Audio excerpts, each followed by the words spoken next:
ሰሓቢት ቀልቢ ሰሓቢት ቀልቢ ወለላ ተፈጥራዊ ጸጋ ዝዓደላ ሰሓቢት ቀልቢ ወለላ ተፈጥራዊ ጸጋ ዝዓደላ ዝጎደለ ዘይብላ ኩሉ ዝመልአላ ተስፋ ጸኒቁ ዓይኑ ዘውድቐላ ኣብ ድኻም ውዒሉ ዝዕርፈላ ብጎና ዝሓልፍ ቅያ ዘውግዐላ በዓልቲ ውራይ ዝርከበላ ወርቂ ጽራይ ሰሓቢት ቀልቢ ትግራይ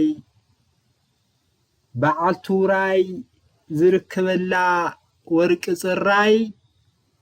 ሰሓቢት ቀልቢ ትግራይ